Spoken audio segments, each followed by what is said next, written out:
السلام علیکم یا ابا عبداللہ۔ اعوذ باللہ من الشیطان الرجیم، بسم اللہ الرحمن الرحیم، الحمد للہ رب العالمین، الصلاۃ والسلام علی اشرف الانبیاء والمرسلین، محمد وآلہ الطیبین الطاہرین المعصومین، واللعنۃ الدائمۃ علی اعدائہم اجمعین۔ ناظرین کرام، آج چند منٹ میں جس موضوع پہ گفتگو کروں گا وہ موضوع در بطول اور آیت تطہیر ہے، لیکن اس موضوع پر گفتگو کرنے سے پہلے میں یہ بتانا چاہوں گا کہ جب آیت تطہیر کا نزول ہوا تو اس وقت کیا واقعات رونما ہوئے۔ مؤرخین نے اس بات کو تحریر کیا ہے کہ آیت تطہیر جمادی الثانی کے آخر میں نازل ہوئی، البتہ اس کے مقابل کچھ اور بھی اقوال موجود ہیں، مگر جب یہ آیت نازل ہوئی یعنی آیت تطہیر، تو یہ آیت جناب ام سلمہ کے گھر میں نازل ہوئی۔ جناب ام سلمہ فرماتی ہیں کہ جب یہ آیت میرے گھر میں اتری تو اس وقت گھر میں 7 ہستیاں موجود تھیں۔ پیغمبر اسلام صلی اللہ علیہ وآلہ وسلم، امیر المؤمنین علی ابن ابی طالب علیہ السلام، جناب زہرا سلام اللہ علیہا اور مولا حسن و حسین علیہ السلام میرے گھر میں موجود تھے، یہ 5، اور جناب جبرائیل علیہ السلام اور جناب میکائیل علیہ السلام بھی میرے گھر میں اس وقت موجود تھے جب یہ آیت تطہیر نازل ہوئی۔ مگر آیت تطہیر کے نازل ہونے سے پہلے جب پیغمبر اسلام صلی اللہ علیہ وآلہ وسلم جناب ام سلمہ کے گھر تشریف لائے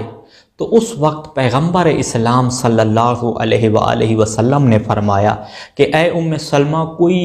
موجود ہے جو میرے اہل بیت کو بلا کے لے آئے؟ تو جناب ام سلمہ نے فرمایا نہیں یا رسول اللہ، میرے علاوہ اس گھر میں کوئی اور نہیں ہے۔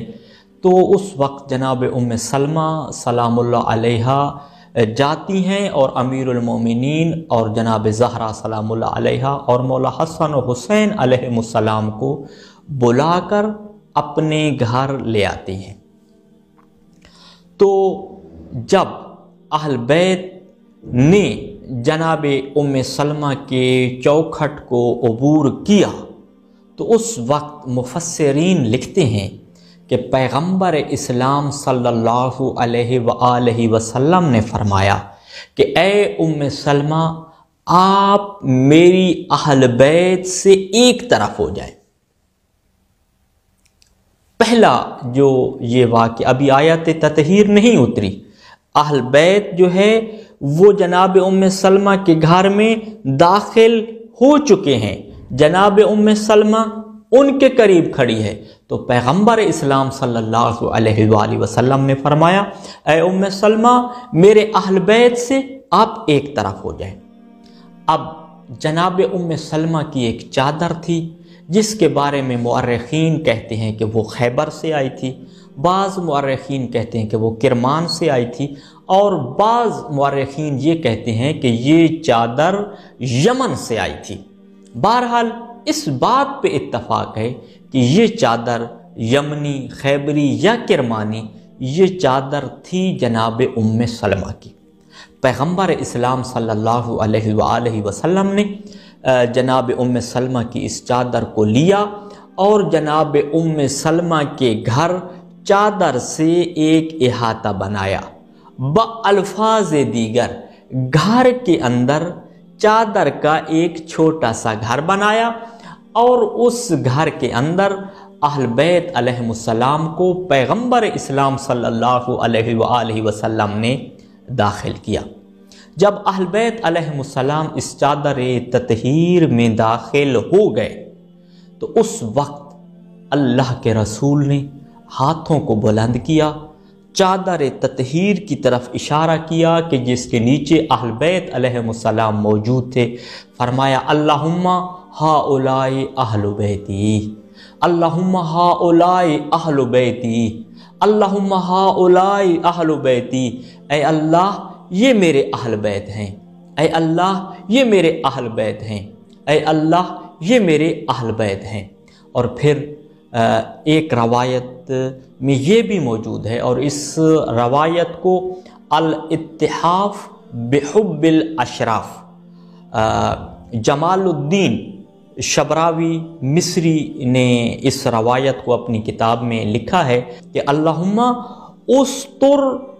کستری ایاہم بملاعتی، کہ اے اللہ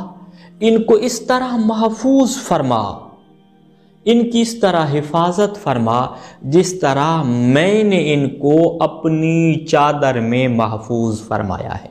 ان کو اس طرح چھپا جس طرح میں نے ان کو اپنی چادر میں چھپایا ہے۔ اب مؤرخین کہتے ہیں کہ یہ جملے، یہ دعا پیغمبر اسلام صلی اللہ علیہ وآلہ وسلم نے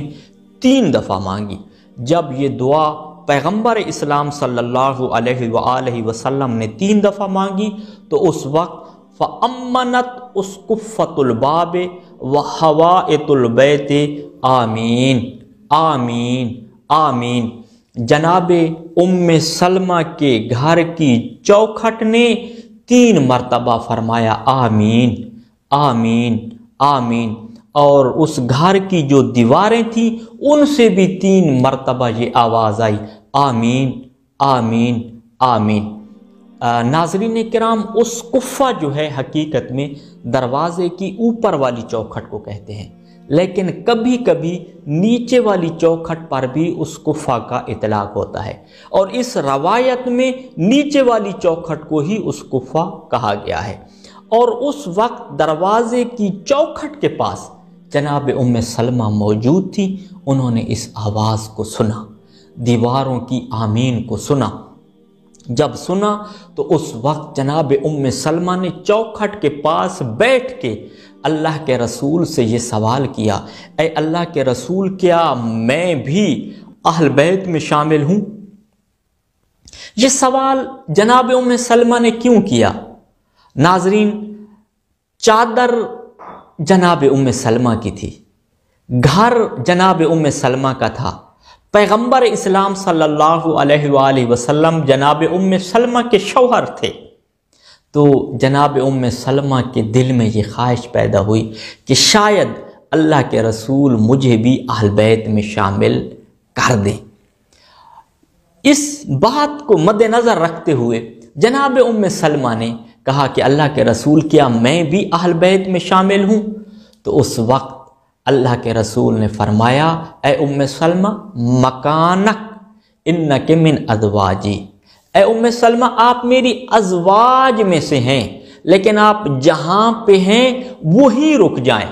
آگے نہ بڑھیں، آپ میری ازواج میں سے ہیں لیکن میری اہل بیت میں شامل نہیں ہیں۔ اور بعض روایات یہ بتلاتی ہیں کہ اللہ کے رسول نے فرمایا کہ انکی علی خیرن، اے ام سلمہ آپ خیر پر ہیں، جبکہ بعض روایات کہتی ہیں کہ پیغمبر اسلام صلی اللہ علیہ وآلہ وسلم نے فرمایا انکی الی خیرن، اے ام سلمہ آپ خیر پر ہیں، جبکہ بعض روایات میں ہے پیغمبر اسلام صلی اللہ علیہ وآلہ وسلم نے فرمایا انک من خیر ازواجی، اے ام سلمہ آپ میری بہترین ازواج میں سے ہیں، جبکہ بعض روایات یہ بتلاتی ہیں کہ پیغمبر اسلام نے فرمایا انک من صالحات ازواجی، اے ام سلمہ آپ میری صالح ازواج میں سے ہیں، میری بہترین ازواج میں سے ہیں، آپ خیر پر ہیں لیکن آپ اہل بیت میں شامل نہیں ہیں۔ یہاں پر استاد بزرگوار حجت الاسلام مفسر قرآن علامہ شیخ محسن علی نجفی خدا ان کی حفاظت فرمائے، انہوں نے اپنی تفسیر میں یہ جملے لکھے ہیں اور اس روایت کو بیان کیا ہے کہ جناب ام سلمہ فرماتی ہے کہ اب جو ہے میں نے چادر کا ایک گوشہ اٹھایا اور رسول سے پوچھا، اے اللہ کے رسول میں اہل بیت میں شامل ہوں؟ تو اللہ کی رحمت سلطان الانبیاء پیغمبر اسلام صلی اللہ علیہ وآلہ وسلم نے جناب ام سلمہ کے ہاتھ سے اس خیبری کرمانی یا یمانی چادر کا گوشہ چھینا